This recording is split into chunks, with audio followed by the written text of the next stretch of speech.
સાબરકાંઠા જિલ્લા પંચાયતના સદસ્યોનો વિશ્વ વસ્તી દિન નિમિત્તે આરોગ્ય સમિતિના ચેરમેન અનસુયાબેન ગામિતે અને જિલ્લા વિકાસ અધિકારી હર્ષદ વોરાની ઉપસ્થિતિમાં જિલ્લા પંચાયત આરોગ્ય વિભાગ દ્વારા આયોજિત એક દિવસીય વર્કશોપ સર્કિટ હાઉસ હિંમતનગર ખાતે યોજાયો હતો।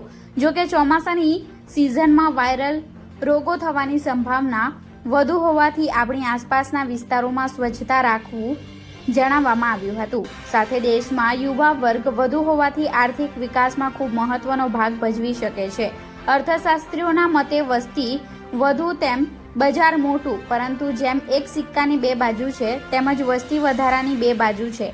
ચીન વિશ્વમાં સૌથી વધુ વસ્તી ધરાવતો દેશ હતો, પરંતુ ચીન દ્વારા કડક કાયદાના અમલ થકી વસ્તી નિયંત્રણ કર્યું અને આજે ભારત વિશ્વમાં સૌથી વધુ વસ્તી ધરાવતો દેશ બન્યો છે। આજે દર વર્ષે ભારતમાં એક ઓસ્ટ્રેલિયાના દેશનો ઉમેરો થાય છે। સામે તે પ્રમાણે સંસાધનો વધતા નથી, જેથી અનેક સમસ્યાઓ પેદા થાય છે। આજનું બાળક ભવિષ્યનો નાગરિક છે। તે સુપોષિત, સુશિક્ષિત અને સુસંસ્કારી બને તે માટે ખાસ જરૂરી છે કે લગ્ન યોગ્ય ઉંમરે થાય। બે બાળકો વચ્ચે 3 વર્ષનું અંતર જરૂરી છે। જિલ્લા કારોબારી સમિતિના અધ્યક્ષ, તાલુકા પંચાયત પ્રમુખો, જિલ્લા પંચાયત સદસ્યો, મહિલા બાળ સમિતિના ચેરમેન, બાંધકામ સમિતિના ચેરમેન, શિક્ષણ સમિતિના ચેરમેન, સિંચાઈ સમિતિના ચેરમેન તેમજ આરોગ્ય વિભાગનો સ્ટાફ ઉપસ્થિત રહ્યો હતો। Reporter Ghanshyamsinh Parmar, Gujarat crime news, Sabarkantha.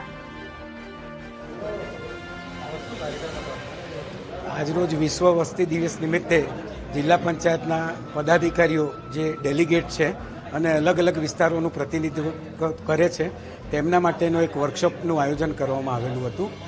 ભારતની વસ્તી જ્યારે અત્યારે વિશ્વમાં ટોપ ઉપર છે અને વસ્તી વધારો થઈ રહ્યો છે, ત્યારે નિરીક્ષર લોકો અને સાક્ષર લોકો બંનેના ભાગોમાં આગેવાનો દ્વારા સમજ આપવામાં આવે, કુટુંબ નિયોજનના સાધનો અને 400થી વધારે જેટલા અમારા જુદા જુદા સેન્ટરો છે તેમાં ખાસ કરીને સ્વસ્થ માતા અને સ્વસ્થ બાળક એના માટે બે બાળકો વચ્ચેનું અંતર અને ગર્ભાવસ્થા દરમિયાન માતાનો સમય સારી રીતે પસાર થાય તે માટેની જુદી જુદી પદ્ધતિઓ, ખોરાક અને અન્ય વિષયો પરનું માર્ગદર્શન આપવામાં.